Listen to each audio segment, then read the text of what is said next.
Hello, once again, Open Mic Friday with Butter, I should add, because she has been added to the name.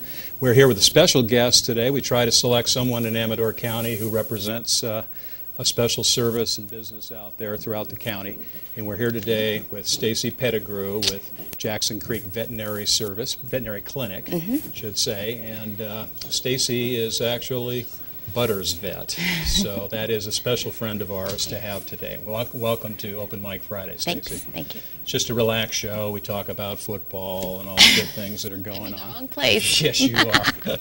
But you're brave to come on the show, so I appreciate you coming today. And we need to find out a little bit more about yourself. You've been in the county for a long time, and why don't you tell us how you managed to get to Amador County? You've been here for how many years? I'm going on 11. 11 years. Yeah, I attended veterinary school and undergrad at Davis. I was there for 8 years, and I met my husband who works in Sacramento, and he told me move somewhere nice that's commutable, and so I started doing interviews. And good choice to come to Amador County. Yeah, I think my second interview was up here, and I'm not so sure I ever paid attention during another interview. I was pretty hooked.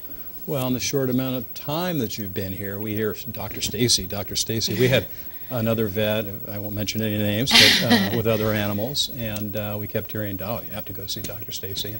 And ultimately, when we had Butter just recently, my wife said, no, I'm taking her down to Dr. Stacy. I said, oh, really? It's quite a drive because we're all the way up country. Yeah. And, but I'm so glad we made that decision. I've been very impressed with the clinic. I mean, the Jackson Creek Veterinary Clinic is just so spacious when you first walk in. You don't have to sit right on top of everybody with their animals. You have a little space in the lobby. Yeah, we're thrilled to hear that. It's a clean, modern facility. It's just beautiful.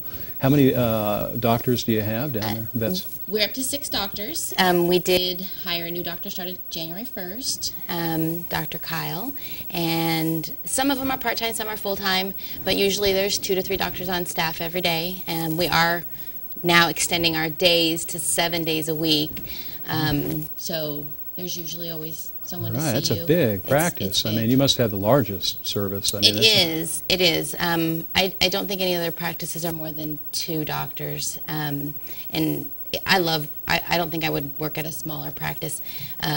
There's so much information sharing and case sharing, and it makes it a great place to work. Where you grew up when you were a young girl, did you always know you were going to grow up to become a vet? I always talk to my daughter about these things. I entertained the idea, and then I did go to school under an animal science major, but I was in a group of people that everybody wanted to be a veterinarian, and I just wanted to do something different. So I studied nutrition for a while, and then I thought, I think I'll go ahead and apply to vet school, and I think having some varied interest actually got me in, because many of my friends who want to go to vet school didn't get in.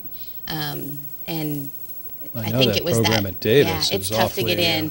Rigorous, but it's perfect. I can't imagine doing anything because they must weed out everybody who has that aspiration. They do.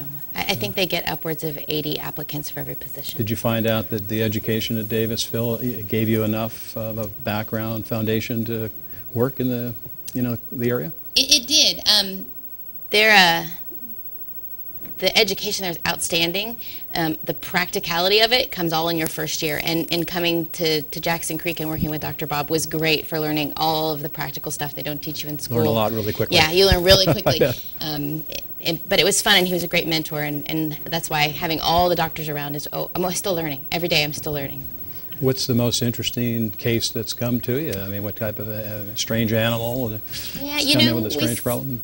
I try to see just dogs and cats. I don't get too many strange animals. No heart transplants? No heart transplants. Actually, probably the most fun case for me, and partly because I was pretty new, I had a puppy come in just doing some retching and not feeling so good, and of course I thought it was going to be parvo with the vomiting, but we did end up taking some x-rays, and the puppy had swallowed a meat skewer. Oh, jeez. Like you cook on the barbecue, yeah. And had gagged on it, and instead of vomiting it back up, it punctured the puppy's lung. And I thought, this is not going to go well. But we removed it surgically, treated the whole skewer was still in there? The whole skewer was still in there. I thought my technicians were playing a joke on me and had maybe laid something on the x-ray table. No, the skewer was from the stomach through the lung. Oh, Lord. But we removed it and treated the pneumonia it caused, and the puppy did great. Oh, my gosh. That was fun and exciting to me. I thought Butter might have been the most traumatic. No, Butter was traumatic to you. Very traumatic. We had a terrible experience when I first started walking her. Almost the first time I walked her on a leash. I was in a terrible neighborhood of Sutter Creek. Oh my gosh. Who would have thought? And there was a fence line that had a broken fence on the bottom, and these two big black chows, and I'd never experienced chows before, but they came out just halfway. They were able to get their heads out under the fence, and they both latched onto her and started pulling her under the fence like they were going to have her for lunch, and it scared the heck out of me, but it ended up putting a big gash in her side, and of course I thought, Dr. Stacy, where is she? Yeah. And fortunately, you were on duty, and I brought her in, and you patched her up, and Sue was here at the station, and we were trying to clean out the wound with the hydrogen peroxide, and I said, no, I've got to take her over to Dr. Stacy. Yep. And we got her over there right away, and you were able to take her, and within 10 minutes, I mean, I had her back, and I was settled down, I was okay, you had me under control, and you are really a great service and resource to have here in the county, because there are emergencies that just happen, and you just don't know how to respond. You think, should I go to CVS and handle this myself, or is it serious enough? When people have emergencies, in the middle of the night, I know there probably aren't any services, after hours. How do they cope with that? That's actually really a hot topic, and it has been a hot topic for us for years. We are a 6-doctor practice, but more than half of our veterinarians don't live in the county. So we had to reevaluate if we were going to be able to provide emergency services, and we found ourselves in a position where half the doctors lived out of the county and were not close enough to drive in to see an emergency.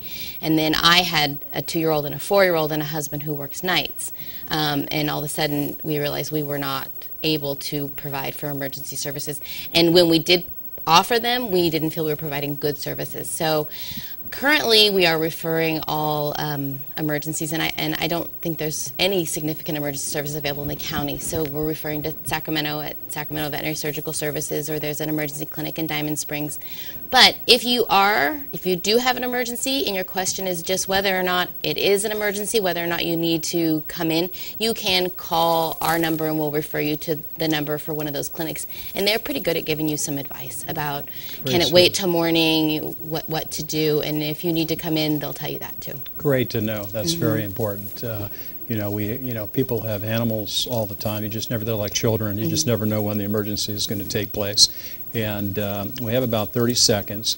And normally we have a little Butter break, and I'm going to bring Butter out. I know you're excited to see her. You're a special friend. I noticed you got rid of the water glasses. Oh, she's been sticking her nose all the way in the glass. I'm just waiting for the glass to crack and cut her in the nose or something. I'm just a paranoid parent. Yes. But she's going to spin the wheel for a prize, and we're going to come back, but we're going to actually keep her on here with you since you're a special friend for the second half of the show. So we have some special things we're going to be talking about, and when we come back, please stay tuned. We'll be right back. You're watching Amador County's local television network, TSPN.